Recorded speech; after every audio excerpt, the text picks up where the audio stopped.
Hola a todos, les doy la bienvenida a una enseñanza más en lo que respecta a las escrituras y quiero que vayamos directamente a ellas. Y en primera de Pedro, capítulo 2 versículos 1 al 3 dice: desechando pues toda malicia, todo engaño y envidia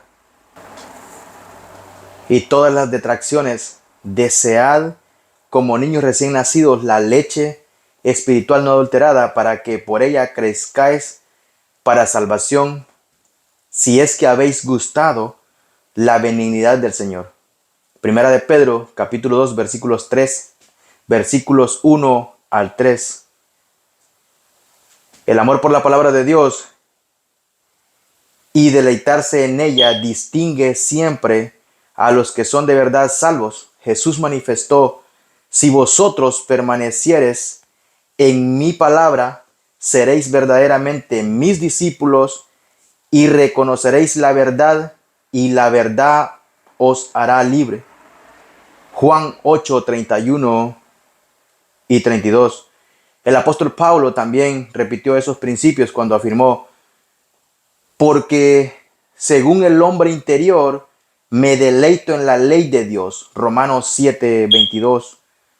Los santos del Antiguo Testamento también expresaron un gran anhelo por la palabra de Dios.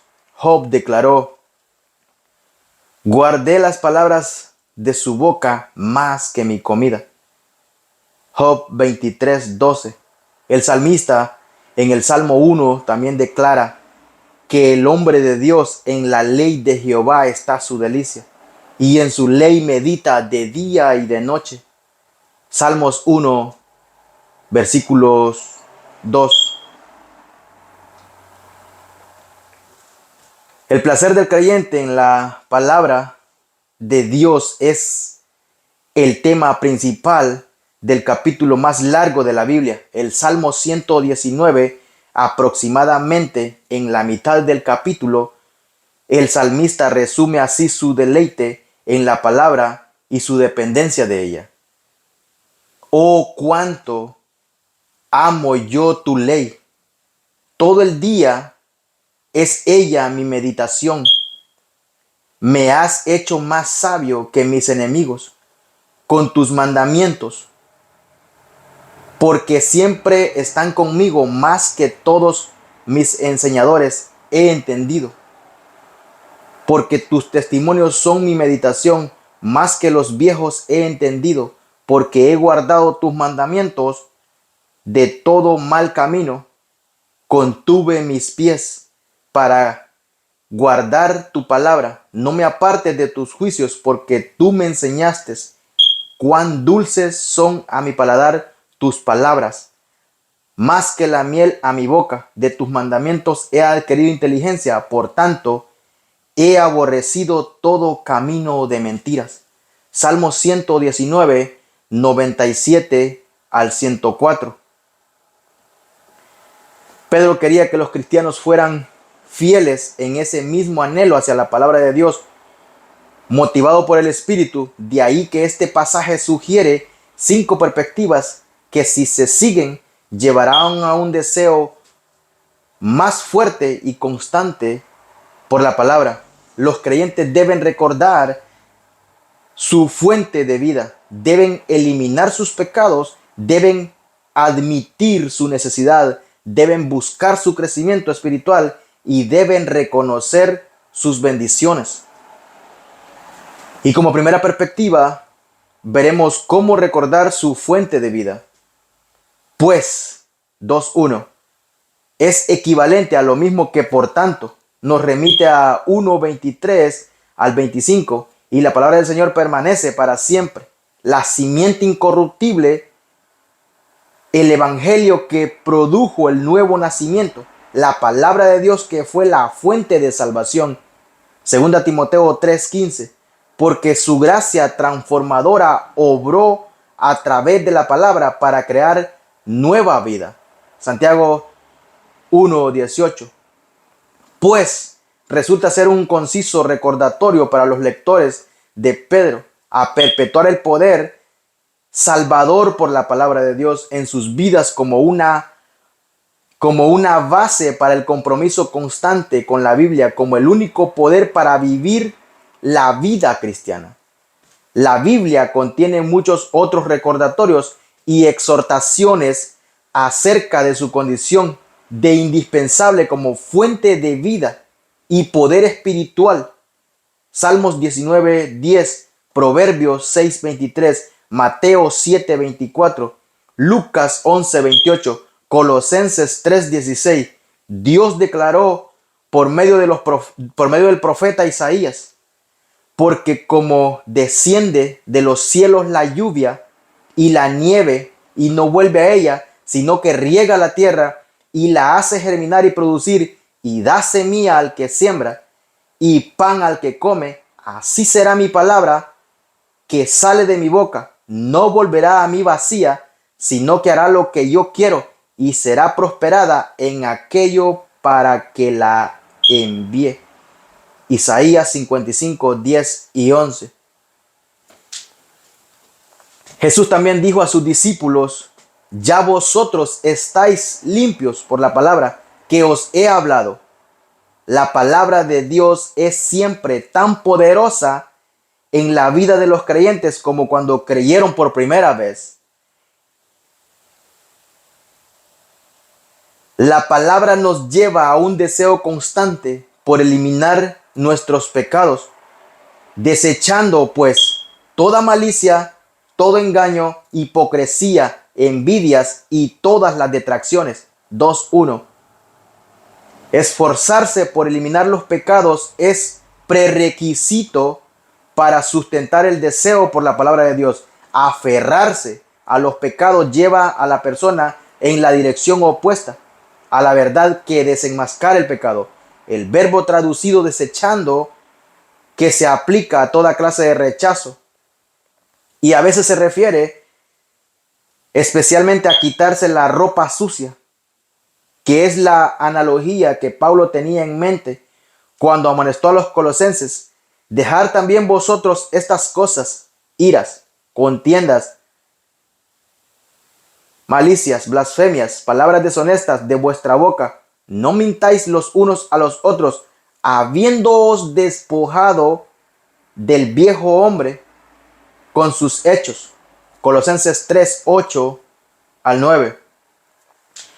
Las antiguas ceremonias de bautismo cristiano, por costumbre quienes eran bautizados se quitaban y descartaban la ropa que usaban para la ceremonia. Después de su bautismo se ponían ropas nuevas que recibían de la iglesia. En cambio, el cambio de ropa simboliza la realidad de la salvación, de hacer a un lado la antigua vida y emprender la nueva. Romanos 6:3 al 7. Si tal transformación ocurría realmente en la vida de una persona, ésta debía desechar toda pecaminosidad que representaba un obstáculo para desear completamente la palabra de Dios. Hebreos 12:1.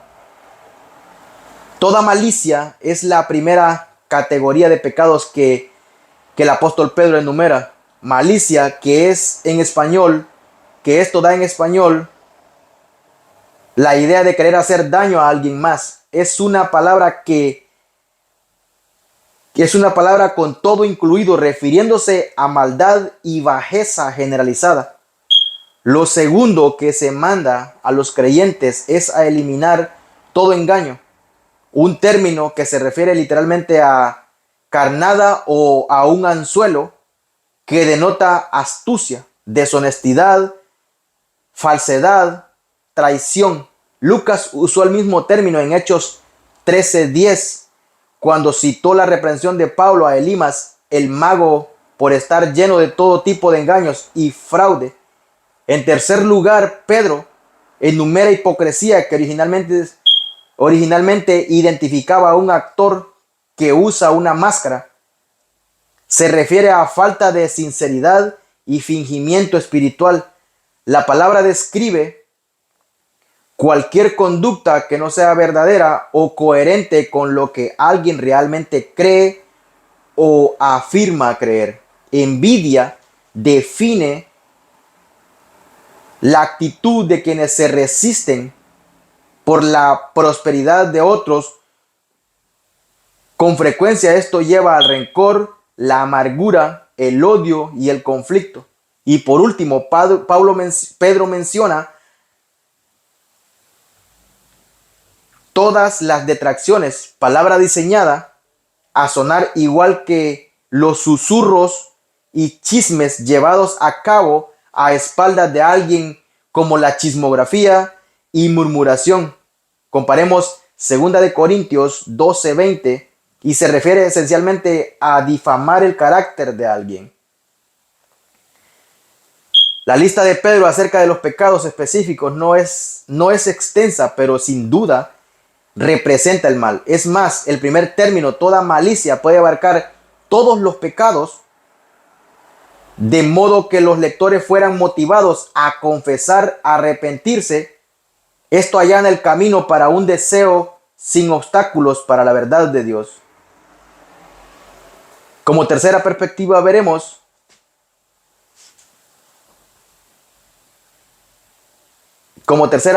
debemos admitir su necesidad. Desead como niños recién nacidos la leche espiritual no adulterada. Los creyentes necesitan la verdad de Dios igual que un bebé necesita la leche, pero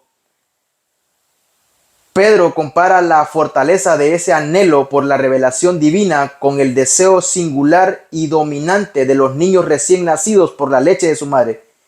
Las dos palabras identifican a un infante que acaba de salir del vientre de su madre y que con llanto pide la leche del seno materno.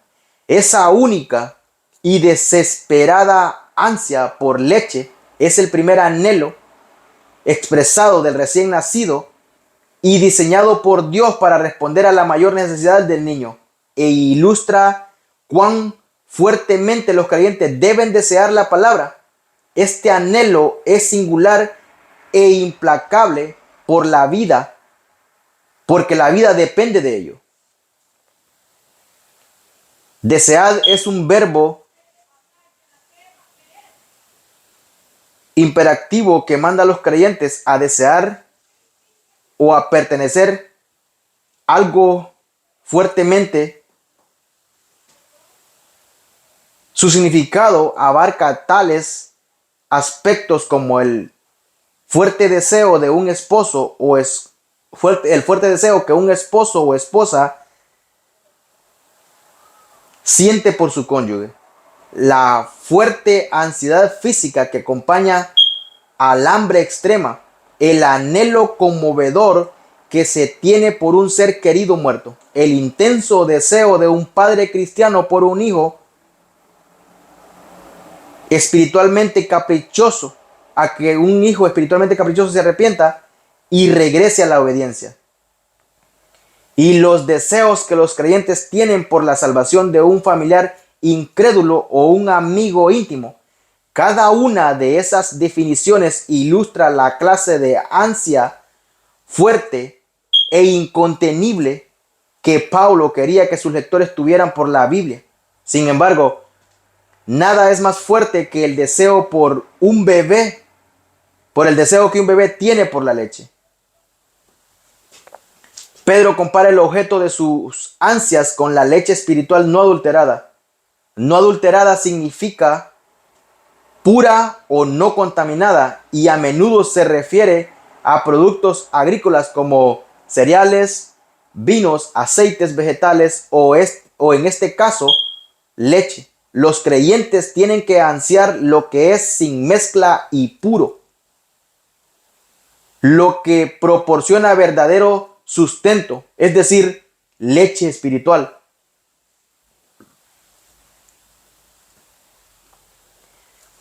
Es extraordinario que Pedro no mandara el no encargo a los creyentes.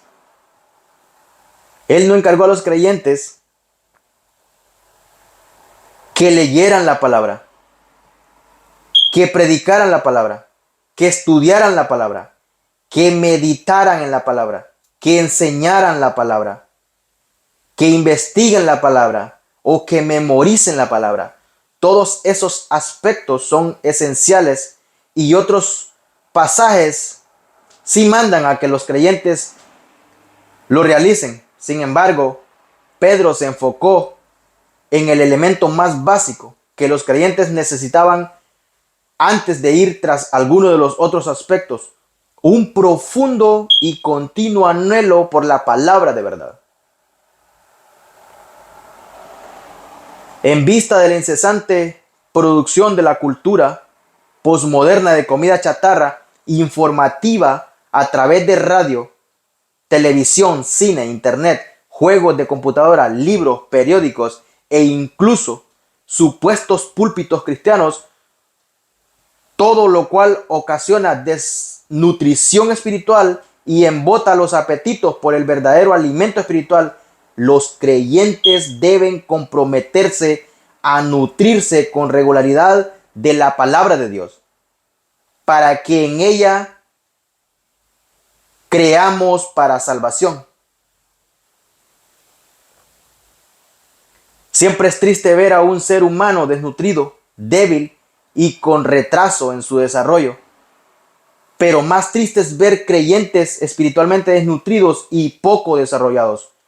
Todos los creyentes deberían estar motivados por la oportunidad de crecer fuertes y maduros en Cristo, disfrutando mayor bendición y utilidad. Por tanto, amados míos, como siempre habéis obedecido, no como en mi presencia solamente, sino mucho más ahora en mi ausencia, ocupados en vuestra salvación con temor y temblor, porque Dios es el que en vosotros produce así el querer como el hacer por su buena voluntad.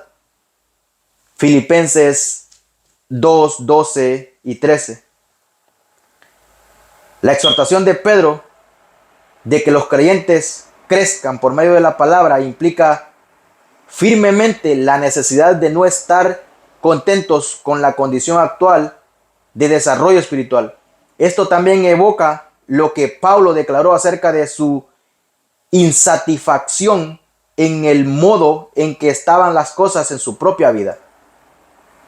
Pero cuántas cosas eran para mi ganancia,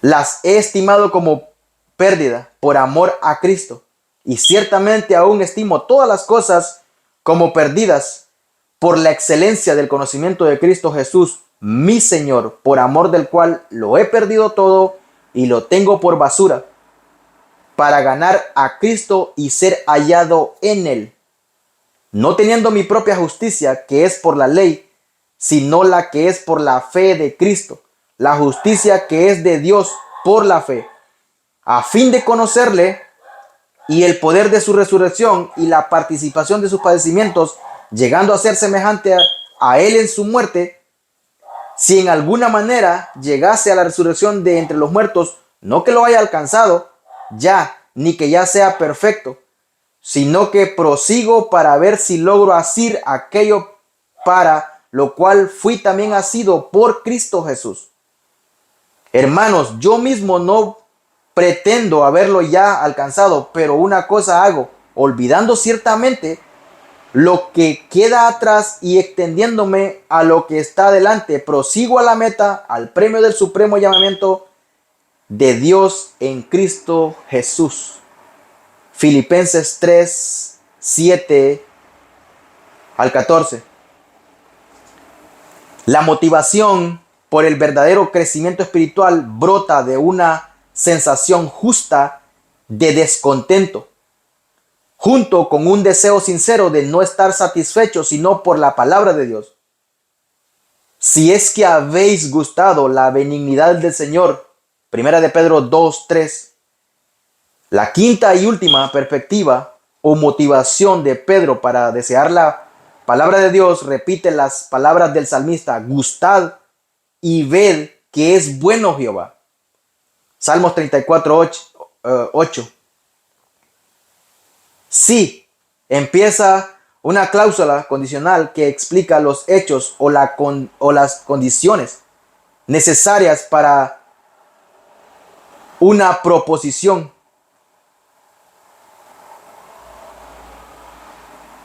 ya que en la conversión los lectores de Pedro habían gustado o experimentado la benignidad, bondad y gracia del Señor. Ya sabían cuán bendita y maravillosa era esta. Por tanto, debían haber deseado más de esa bondad por medio de alimentarse de la palabra. Los creyentes deben reconocer con regularidad las bendiciones de su salvación, recordando las muchas ocasiones en que Dios ha contestado sus oraciones y todas las veces que Él ha tocado sus vidas con benevolencia y misericordia. El profeta Jeremías escribió: fueron halladas tus palabras y yo las comí.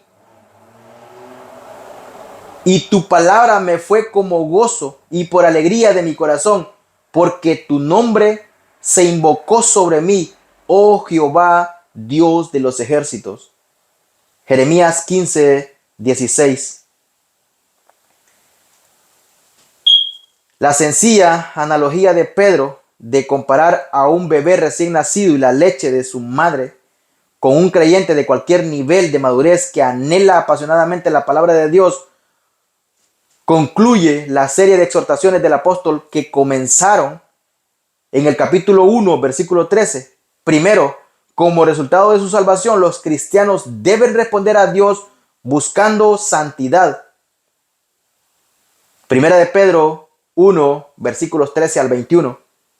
Segundo, los creyentes deben responder a otros en la iglesia amándolos como hermanos y hermanas en Cristo.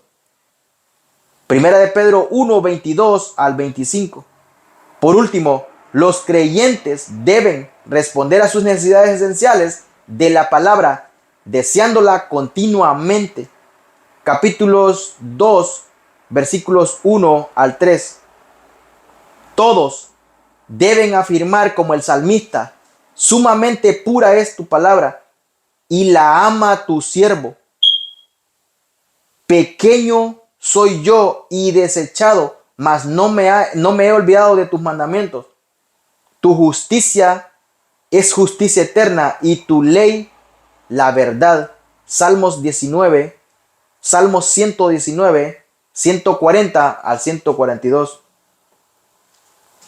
Y con esto quiero terminar una pequeña enseñanza más, diciendo que los invito a una nueva enseñanza con respecto a las escrituras. Son enseñanzas cortas porque no quiero extenderme demasiado. Puedo hacer una predicación de 1 hora, pero he decidido mejor hacerlas pequeñas, 30 minutos, 35 minutos, 20, 25, porque esto consume mucho tiempo y entre el trabajo, las cosas que uno tiene que hacer, el tiempo que tiene que dedicar a estudiar, a indagar, a leer, consume mucho tiempo. Entonces, espero en Dios pronto hacer una predicación más grande o hacerlas más extensas. Pero será el Señor el que dirá cuándo será el tiempo, porque nuestros tiempos no son igual que los de Él. Espero que les haya gustado y los invito a una próxima. Que el Señor los bendiga.